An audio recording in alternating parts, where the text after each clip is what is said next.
drainase itu ternyata di lapangan itu seringkali digunakan oleh masyarakat untuk apa ya, bukan kegiatan tapi difungsikan selain untuk drainase gitu. Misalnya, oh ternyata di saluran itu banyak pipa-pipa gitu. Wah, ternyata pipa-pipanya itu untuk apa itu namanya ya? Memelihara ikan dan sebagainya. Padahal pipa-pipa itu mengganggu saluran ketika hujan gitu. Apalagi kalau curahnya tinggi itu pasti jadi sampah, jadi ngumpul di situ. Bukan hanya drainase, jadi air limbah. Air limbah pun kan harusnya kan terpisah. Ya, tapi di Wonosobo air limbah ya bercampur dengan air ya.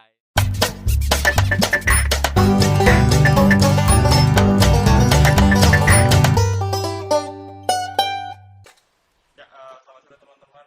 Saya Bima dan Najib Pratama.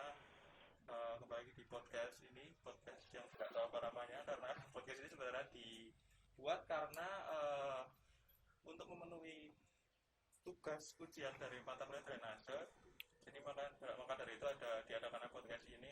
Jadi sore ini saya berada di kantor dinas PUPR Kabupaten Wonosobo.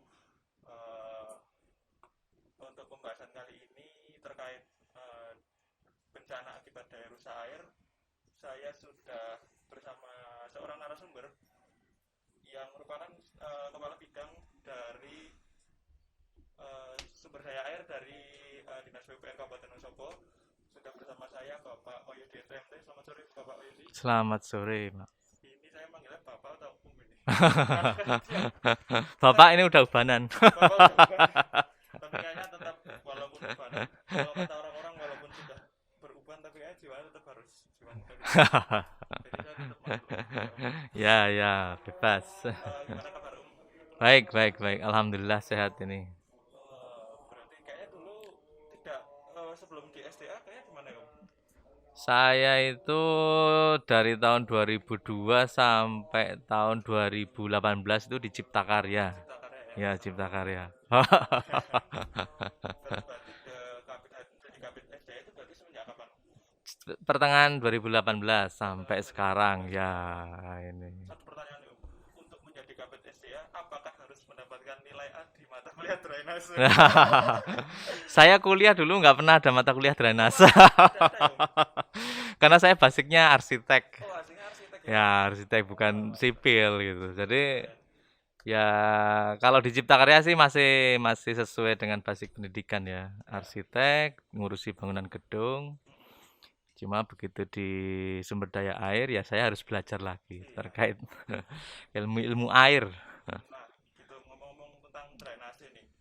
Jadi kan hari ini memang topiknya itu tentang bencana akibat daya rusak air gitu. Ya. Drainase itu kan sebuah infrastruktur yang dibuat untuk membantu mengalirkan air gitu lah simpelnya. Ya. Tapi nama infrastruktur ketika infrastruktur tersebut dibangun pasti kan juga ada resiko bisa membahayakan penggunanya gitu. Ya. Salah satunya juga menyebabkan bencana akibat adanya drainase atau infrastruktur tersebut gitu. Ya. Terus yang mau saya tanyakan tuh kalau di Wonosobo sendiri, apakah tingkat resiko terjadinya bencana akibat daya rusak air itu tinggi atau enggak sih? Cukup tinggi karena kan Wonosobo secara curah hujannya cukup tinggi sehingga sistem ya tadi dikatakan drainase infrastruktur adalah kalau kita ngomong drainase ya kita ngomong masalah sistem. Ya. Jadi ketika sistemnya tidak sesuai atau tidak bagus katakanlah itu ya pasti bisa mengakibatkan tadi daya rusak ya. Baik bagi lingkungan maupun hal-hal yang lain. Kalau bencana akibat itu sendiri yang terjadi, mungkin air-air ini apa sih yang mungkin baru-baru saja terjadi atau mungkin mungkin gitu. Mungkin saya cerita dulu terkait tugas pokok ya di sumber daya air ya. Jadi di sumber daya bidang sumber daya DPUPR ini tugas pokok dan fungsinya salah satunya adalah mengenai pengelolaan dan pengembangan sistem irigasi. Yang kedua terkait pengelolaan drainase yang berhubungan langsung dengan sungai. Kedua-duanya sistem ini berhubungan dengan air semua. air semua.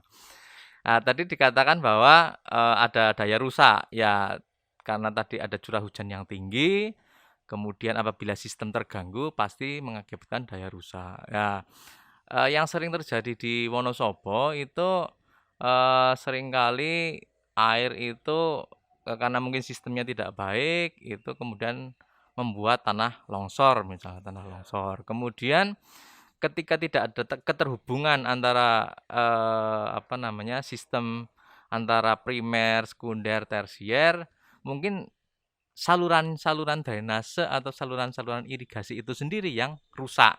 Nah, itu yang terjadi di Wonosobo. Kalau yang memang baru-baru saja terjadi itu, jadi irigasi yang melewati sekitaran permukiman-permukiman di Wonosobo itu selama ini menjadi outlet dari sistem drainase perkotaan. Nah, ini padahal sistem irigasi maupun sistem drainase itu dibuat sesuatu yang berbeda. Jadi kalau irigasi itu kan dari primer ke tersier. Karo drainase itu kebalik. Dari tersier ke primer. Jadi kalau dari kecil ke besar kan ketika antara drainase dengan irigasi kemudian bertemu, nah ini kan tentu saja perencanaannya irigasi itu kan tidak digunakan untuk air dari drainase, sehingga kapasitas bangunan-bangunan irigasi ini atau saluran irigasi itu tidak mampu. Nah, itu sehingga akhirnya banyak terjadi kerusakan. Contoh ya, misalnya kemarin ya di Seruni banyak juga yang jebol. Setiap tahun itu pasti salurannya jebol, Kak. Di kota-kota masa tidak harus tidak sampai ke desa gitu ya, justru di kota-kota. Ya, karena mungkin resapan di perkotaan karena pembangunan rumah itu mungkin sudah sangat padat sehingga tidak ada peresapan, sehingga air ya memang mengalir 100%. Harusnya run off-nya malah 0% ya, tidak dimasukkan dalam tanah gitu. Tapi karena pemukiman sudah padat sehingga ya run off semua, run off 100%. Ya harusnya outletnya ke sungai, tapi ini di Wonosobo ini outletnya malah ke saluran-saluran irigasi, sehingga ya yang terjadi ini banyak hampir semua saluran irigasi yang melewati permukiman itu pasti rusak ya. Terus ketika terjadi seperti itu tuh penanganannya bagaimana sih kalau dari dinas? Kalau kita tadi kalau bicarakan tugas, kita memang ada operasi dan pemeliharaan ya. Salah satu tugas di pemeliharaan itu adalah penanganan darurat. Nah, Tanggap cepat juga ya. ya, jadi kita memang harus menangani kedaruratan dulu sebelum kita melakukan sesuatu yang permanen. Lah, di bidang kami pun juga punya tenaga operasi dan pemeliharaan. Ya, ketika terjadi bencana ataupun terjadi tadi misalnya longsor dan sebagainya, tentu saja ya kita survei cek lokasi dulu kondisinya seperti apa. Kemudian kita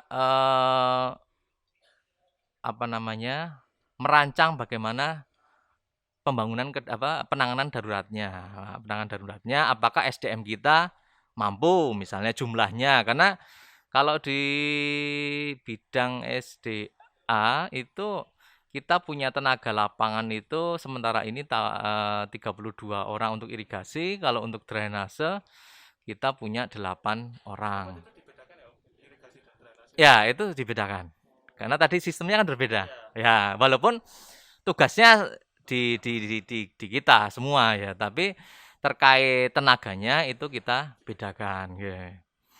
Nah, itu mungkin lanjut tadi kita lihat penanganannya seperti apa. Kemudian kita juga terkait alat-alat, kemudian material yang digunakan, kita juga sudah mempersiapkan. Setiap tahun kita juga mengadakan peralatan-peralatan ataupun material. Contohnya misalnya pipa, kemudian karung-karung, kemudian pompa air, macam-macam. Itu kita memang menyiapkan. Karena setiap tahun kita mungkin puluhan Jadi berarti ya. pasti terjadi. Jadi Puluhan ya. puluhan kita melakukan penanganan darurat. Lah ini tentu saja kita harus mempersiapkan. Kemudian kalau kemudian tenaga kita tidak mampu untuk menangani secara jumlah, secara kemampuan, kita minta bantuan atau partisipasi dari masyarakat. Kalau di irigasi tentu saja masyarakat petani karena mereka membutuhkan air, ya mereka pasti ikut. Tapi ya ini mungkin perkembangan zaman, mungkin gotong royong itu apakah sudah semakin lama semakin berkurang. Kondisi di Jadi pasar seperti ini juga. pengalaman itu tidak di semua tempat seperti itu gitu. Jadi ya alhamdulillah sebagian besar masih petani ataupun masyarakat sekitar itu masih siap membantu pekerjaan penanganan darurat. Cuma memang ada beberapa tempat yang memang ya harus kita sendirilah. Kalau kita harus sendiri berarti kita harus full tim. Ya kalau jadi 32 orang itu kan kita pecah ke 5 wilayah. Nah, ketika terjadi bencana yang cukup besar dan kemudian tenaga kita setiap wilayah yang menangani, misalnya di wilayah Wonosobo ada 7 orang misalnya. Nah, 7 orang itu ternyata untuk menangani bencana itu tidak mampu. Akhirnya ya kita semua dari 32 itu harus melakukan penanganan darurat. Ya, yang kita lakukan selama ini sementara itu karena ya ini mungkin saya sampaikan bahwa untuk irigasi ini kan kepentingannya bukan kepentingan secara umum secara luas ya, tapi kepentingan khusus adalah petani gitu lah, sehingga mungkin penanganan bencana yang terjadi di drainase maupun di saluran irigasi ini ya ini sementara ini masih kurang dari perhatian dari pemerintah dalam artian di BPBD-nya. Ya, jadi BPBD-nya kadang-kala hanya untuk yang wilayah kota gitu. Kalau yang wilayah-wilayah yang di luar itu ya nggak tahu. Ya kurang tahu. Sehingga ya akhirnya kita sendiri yang tapi alhamdulillah sih sementara ini masih bisa kita tangani lah untuk kebencanaan. Untuk paskanya ini yang agak kita sulit karena kan kalau paskanya kalau kita membangun bangunan permanen dan sebagainya kita membutuhkan anggaran, tentu saja kita harus usulkan dulu dan tidak serta-merta dalam arti kita ngusulkan sekarang terus langsung langsung dia langsung ada anggarannya, tapi bisa mungkin 1 tahun 2 tahun gitu ya. Sebenarnya kan maksudnya membutuhkan penanganan yang cepat juga. Iya, penanganan.